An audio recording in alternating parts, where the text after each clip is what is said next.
Welcome back to Agentscript Decoded. In the last episode, we covered why Agentscript, hybrid reasoning, deterministic control, and agent traceability. Now, today we will decode the building blocks inside an Agentscript.agent file. Now, to make this concrete, I'll use a simple order management agent as our running example. Hi, I'm Mohith, a developer advocate at Salesforce. Let's get started with this episode.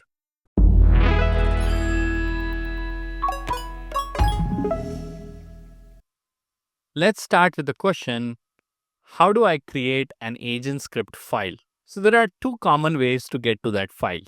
First path is build it in Agentforce Builder.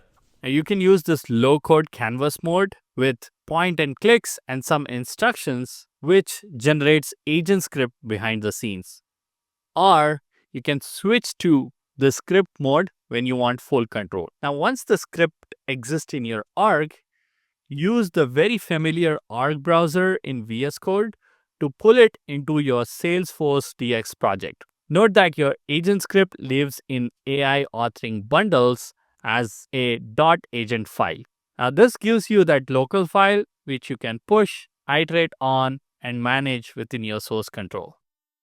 The second way is to scaffold the script file using Agentforce DX and prototype with Agentforce vibes. The Agentforce DX Explorer that you see now has create agent action. So pick the default template and provide the name and the API name of your agent. Now this scaffolds a basic Agentscript file. Now you can further iterate on this with Agentforce vibes. So here I'm going to write a simple prompt for prototyping my order management agent. I'm asking Agentforce vibes to assist me with Agentscript by specifying the domain functionality that I need. Now, this process can take a while. So in the interest of the time, I have fast forwarded this segment. Now, as you see here, at the end, we have a bare bone prototype, which I further spent some time to get it to completely functional. The key in getting a better script is to ensure to use a rule file like the one you see here and a .agentmd file indexing that rule file. So this helps Agentforce vibes know about the Agentscript syntax and execution flow. We have this rule file in the Agentscript recipe sample app. The link is shared in the video description down below. Next, I want to deep dive into the building blocks of Agentscript file with the help of this order management agent.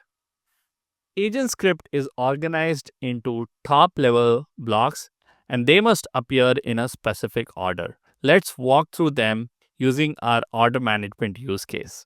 So config is your basic identity. At minimum, here you define an agent name and you define the agent type. Notice for employee agent, there is a specific type.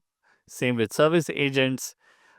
And then for service agents specifically, you typically set default agent user. Now, this is how your agent is recognized and run. Next, variables, which is used for state management. So variables is how your agent remembers conversation state across turns.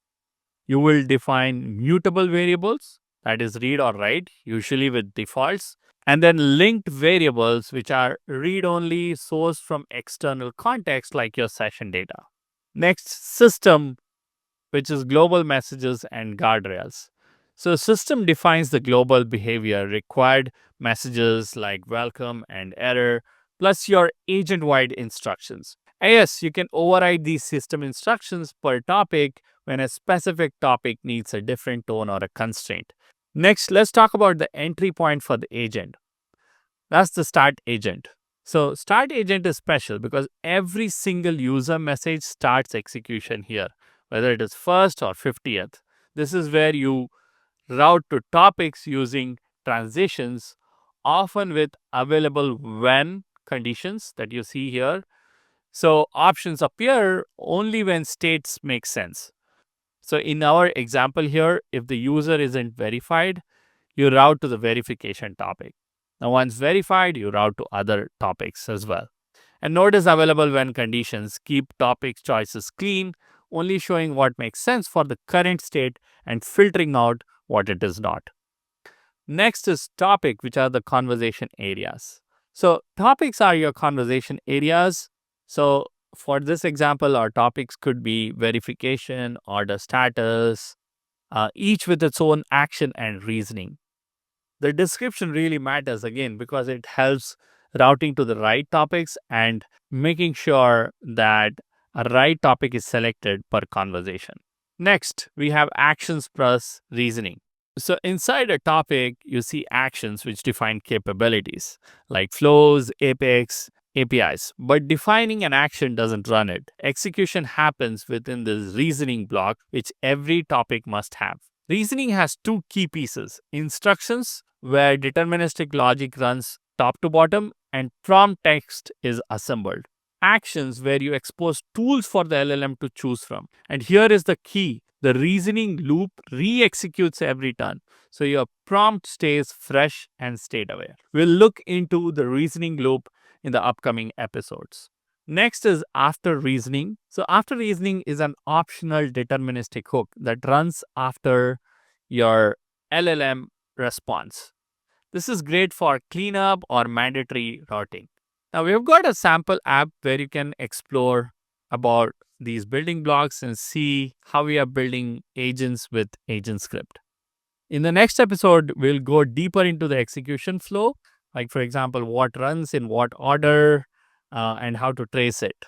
Thanks for watching. If you like this video, please don't forget to subscribe to our Salesforce Developers YouTube channel. See you on the next one.